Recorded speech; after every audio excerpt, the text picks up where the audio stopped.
If you think your kitchen is running you instead of serving you and your family, well, then you're in the right place. Your evenings feel like chaos instead of peace and order, and you're just tired and over it.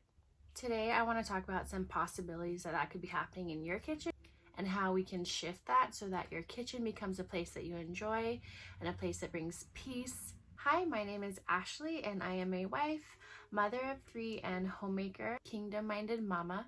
And this channel is here to share what I'm passionate about, which is doing all things home for the Lord with a kingdom-minded perspective.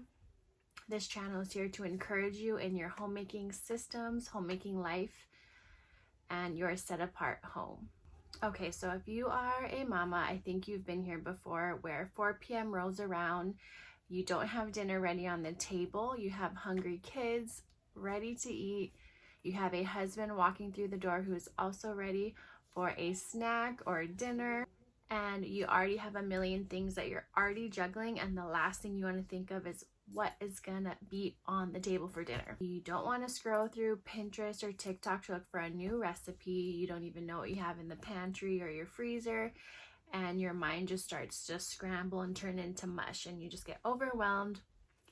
And maybe if you're like me, when this happens, I just throw in a frozen pizza from Costco. That's not my first pick for dinner, but that's what we're having. Maybe you want to have a plan, you want to have a system, but you don't know where to start. You have a million questions that you're trying to answer about your kitchen. They're hungry for another snack, another meal. They're asking, what are we gonna have for dinner tonight, Mom? And that's when the decision fatigue can kick in, and the stress comes in. Should I cook? Should I order out? Should I run to the grocery store last minute? Oh, nobody wants to do that. Do I even have the right ingredients for a meal that I want to make right now? I have no idea because I don't know what's in my pantry, or I don't know what's in my freezer, or I don't know what's in my fridge. I know this feeling. It's not a good feeling, especially if you're longing for peace and purpose and just order in your kitchen.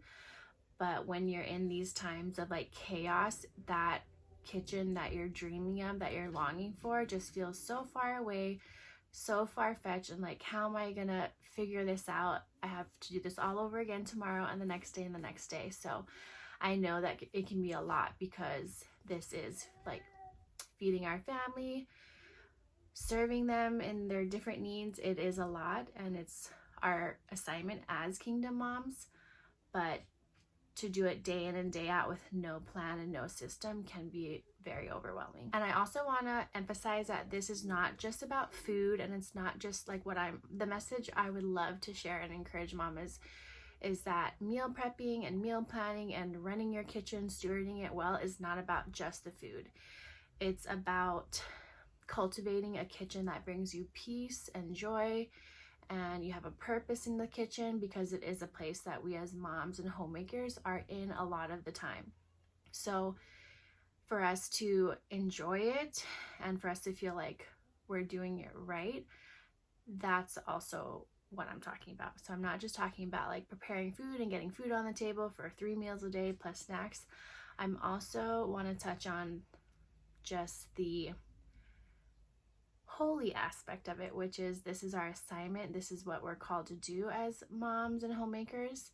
And we want to prioritize making our kitchens a peaceful and purposeful place, because when chaos runs it, you have maybe cranky, hungry kids, you have rushed evenings, there's tension at your dinner table instead of like connection and fellowship.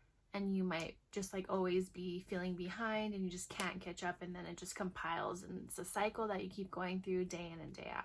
So we want to walk away from feeling overwhelmed by being disorganized or like compiling everything in our thoughts and in our mind. We want to go from chaos to order, because that is biblical.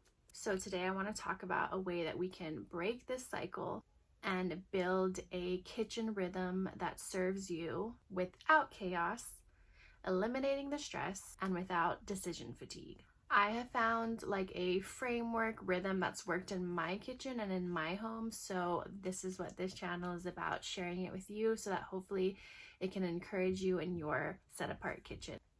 And it will show you how to meal plan with a purpose, with your intentions and your priorities in mind. So like if you have, like for us, we prioritize family time, homeschool, and food from scratch. So I'm able to incorporate those priorities into my kitchen rhythm. This guide also reduces decision fatigue, so that you're not having to go onto Pinterest or go online to look for a new recipe every time. You have your tried and true recipes. I also have pre-done menus on this guide that will help you with coming up with a meal that you want to cook based off of like what protein you have or what vegetables you have, and it's just a list. You can prioritize it to your foods as well, and like what your family likes to eat. But it's the point of it is why I created it and why I use it in my kitchen is it's my backup, it's my go-to when I don't have to make a million decisions. I can just go to my list and see what I have. I want to make chicken, then I'm going to go to my chicken list and I will find all of my recipes that I can make with chicken. And once you figure out this system and implement it to your own family, the best part is like, and you have confidence in each day, no matter if you're able to follow the plan that you have or if you need to pivot because an emergency comes up. It's very flexible and it can adjust to real life. And if you're anything like me, you might be thinking, I have tried a million different meal prepping systems or plans and they just don't work for me. Or you're thinking, I don't want to follow another rigid meal plan where I have to eat the same thing for 5 days. That's not what this is. You're thinking it might be too complicated. I don't have time. There's a million different excuses, right? That we can have as moms and as real people in real life. And I understand that things happen, life happens. So that's why I really wanted to create a system that would work and ebb and flow with real life. Different things that happen with having kids around, or if you're homeschooling, or if you're working outside of the home. This guide is really flexible. And it's not about perfection. It's not going to be your Pinterest board guide. I'm keeping it real there. And for me personally, I feel like the cost of not having a framework and not having a system that works for me brings more stress, more decision fatigue, more things that I have to carry in my mind about like what I'm going to do with my kitchen. So the little time and effort that it takes to create a purposeful, peaceful, set apart kitchen just serves me so much more than not having any system at all. I hope that makes sense. So if this framework sounds like something that could be helpful in your kitchen, I would love for you to go ahead and click the link below in the description, and that will take you right to the Set Apart Kitchen resource. So if you're still here, thank you for sticking around to the end of this video. My heart for this video is really just being an encouragement and maybe giving you another perspective of how we can prioritize peace and order in our kitchen. If you are someone who has not been living in that, I feel you, I hear you. I hope you're able to grab the resource for the Set Apart Kitchen, and I hope that it serves you well. And I hope to see you in the next video.